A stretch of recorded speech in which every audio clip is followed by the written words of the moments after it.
Last week, we worked on this Flower of Life grid on a full page.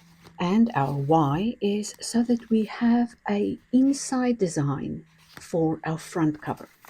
Now I want to base it on this pattern that I discovered here with these two colors. I might add a third color, but the whole idea is that I fill the inside so that it looks like a unit. This back cover, I've already done the little circle design or the medallion that we did before. And I want to match the colors with this inside cover so that everything looks like it belongs together. Now you should know me by now. I had 2 practice rounds and both of them on just a loose sheet of paper. This one I didn't like at all, but this one spoke to me. All I'm going to do is change those colors. And I've gotten so many questions, and one of the things was a misalignment of circles. So I deliberately drew a misalignment here to show you. The first 2 rows are in alignment on the left hand side. Then you have 2 rows misaligned.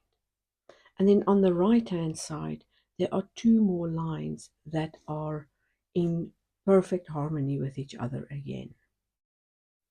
Now I did that as a practice to see how quickly I could recover after making a mistake by doing one simple thing, and that was to make sure the measurement was correct and that I started at the top again.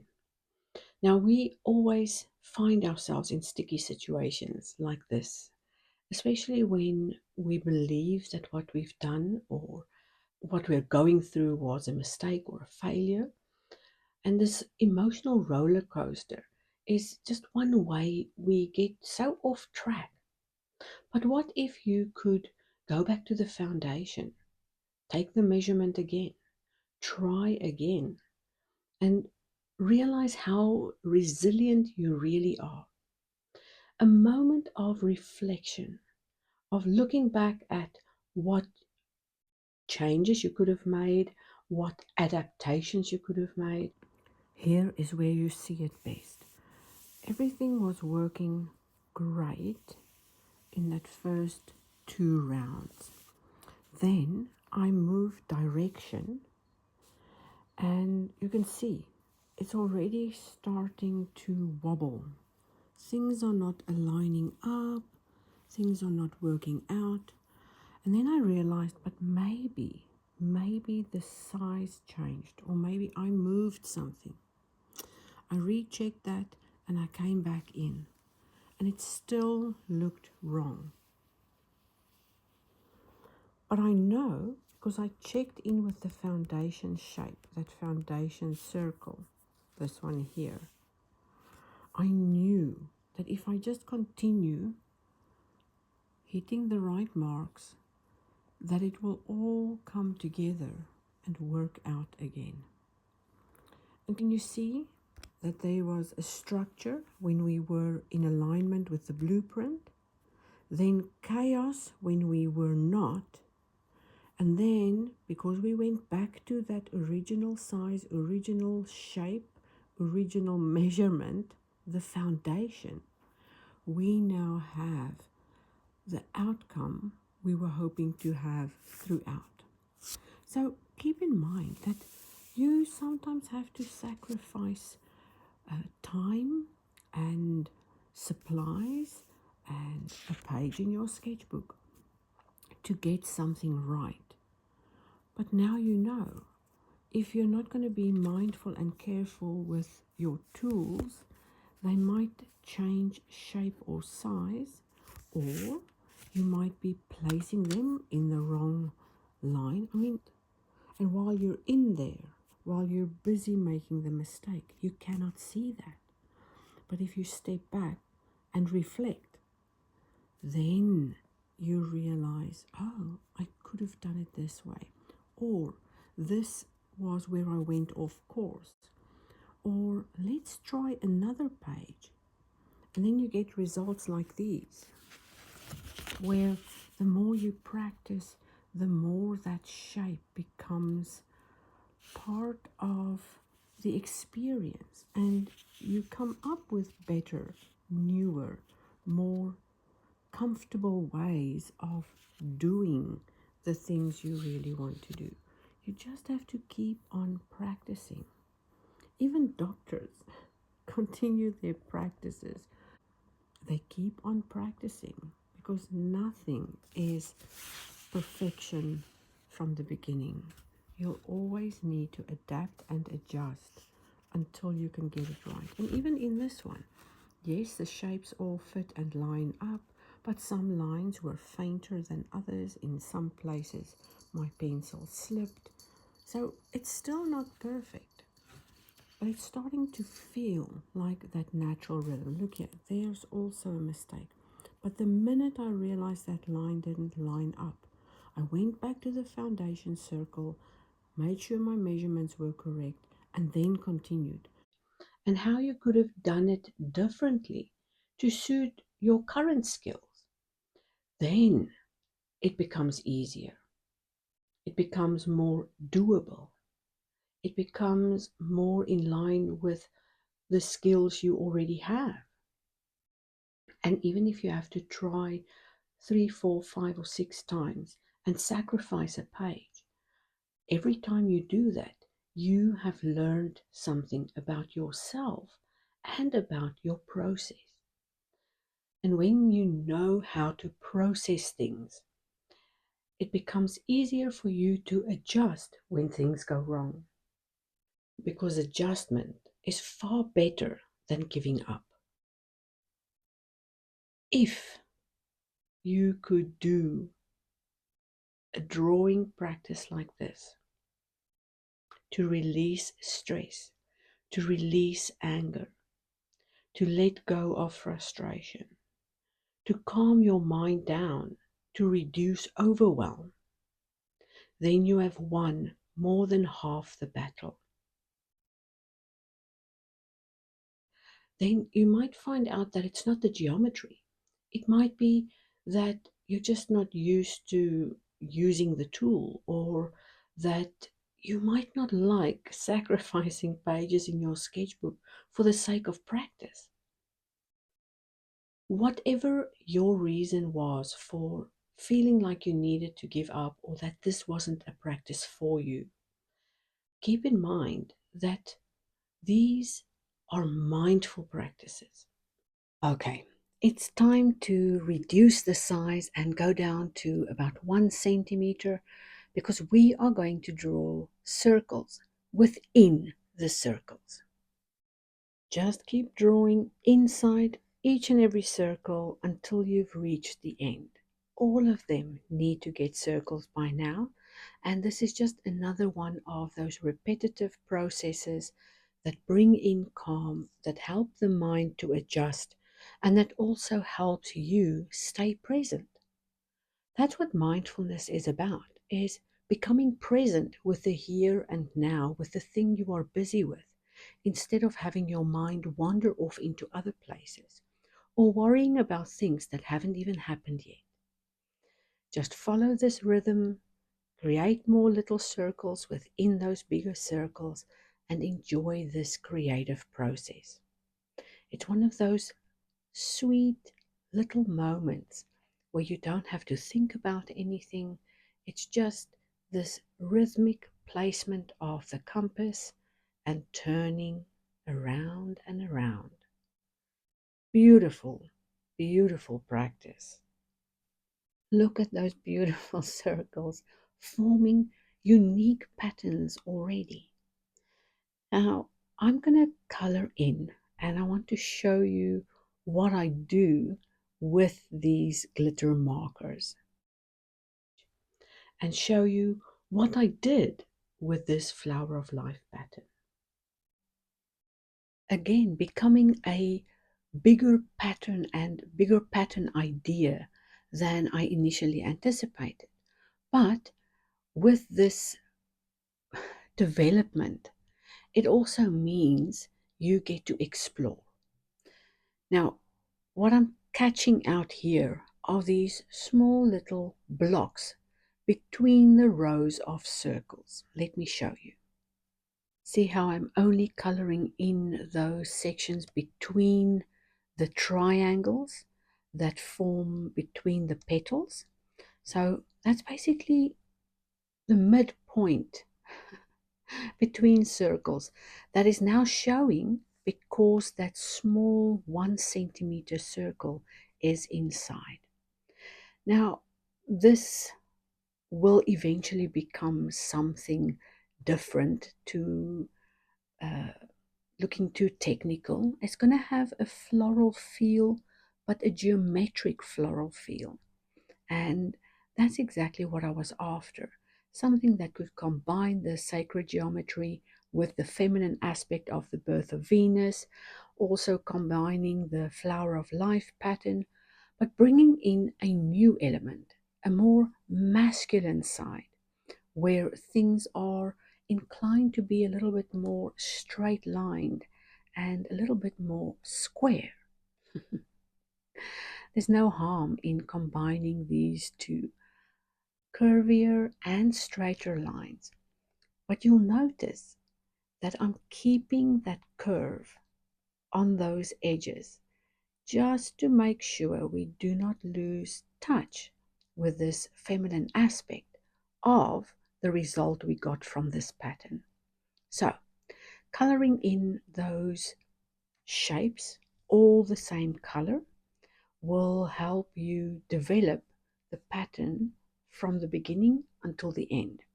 So what I'm showing here is just a selection of circles. I'm not going to do the whole thing because this is my practice one. And I want this practice one to reflect the idea that I had in my mind, to also feel what the art supplies would feel like, how the color combinations could turn out.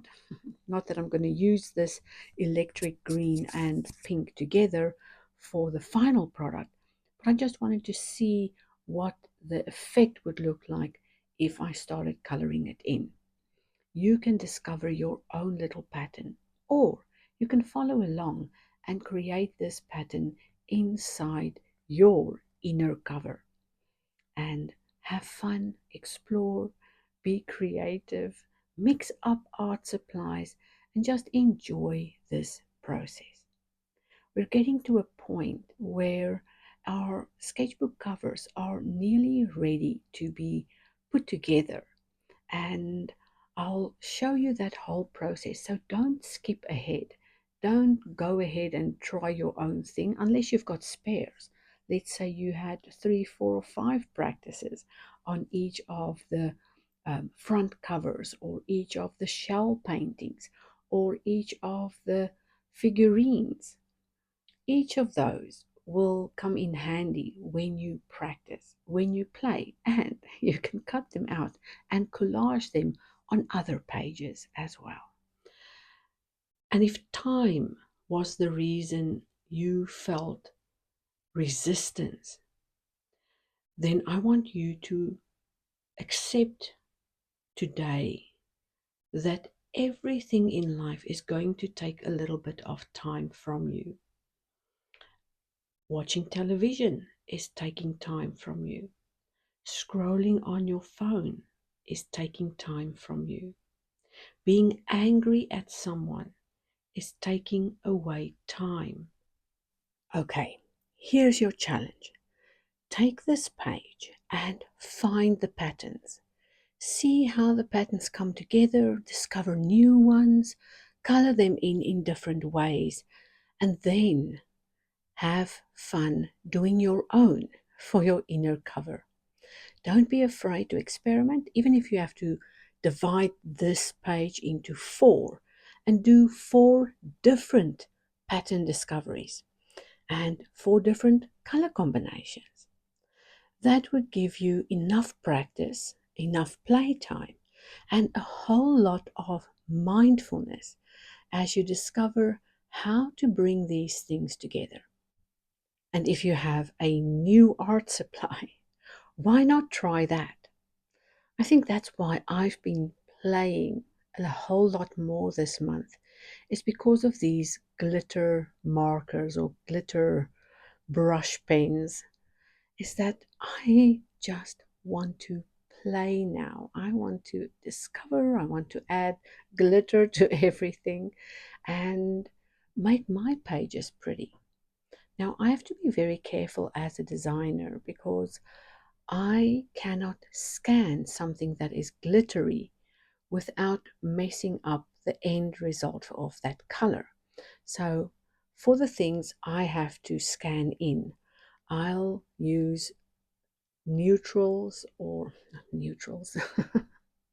I'll use matte paint like the dry watercolor or gouache or even matte acrylic at times. But for the things I'm doing just for my own pleasure, I don't mind adding glitter and all that sparkle to it, giving some dimension and interest, and every time you flip over a page, a little bit of bling to catch your attention. I want to encourage you to either print out the page that I gave you or take up the challenge to fill in these two extra ones. One is a weekly reflection on just seeing how your week went, what connections overlapped, which ones helped you go further, and see how the patterns in your life are evolving. And the other one is seeing the weekly connections as it runs over the course of a month. These are really valuable pieces of information that not only transform your outlook on life, but also help you live the next day a little bit better, and the next week with more insight, and maybe the next month with a little bit more joy. It's all up to you how much time you want to spend on each and what you want to use them for.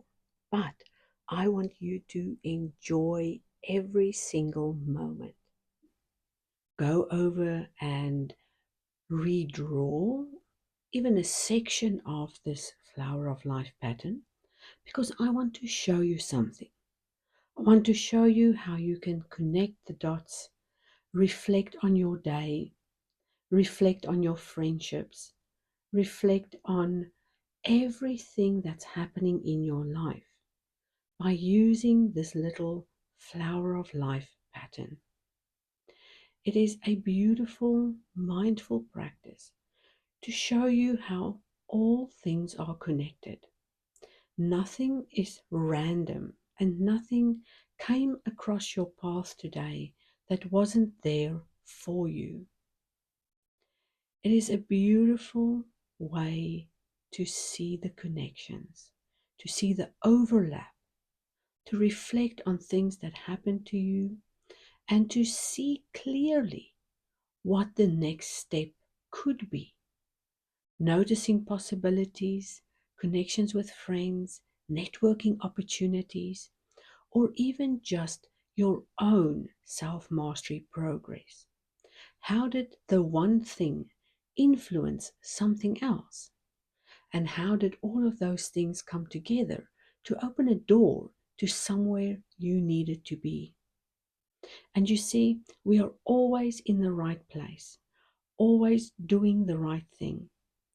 And if you feel that you are off your path, it might be that you are not connecting to yourself, not connecting to the thing you want, and not being willing to go through that messy middle we so often talk about.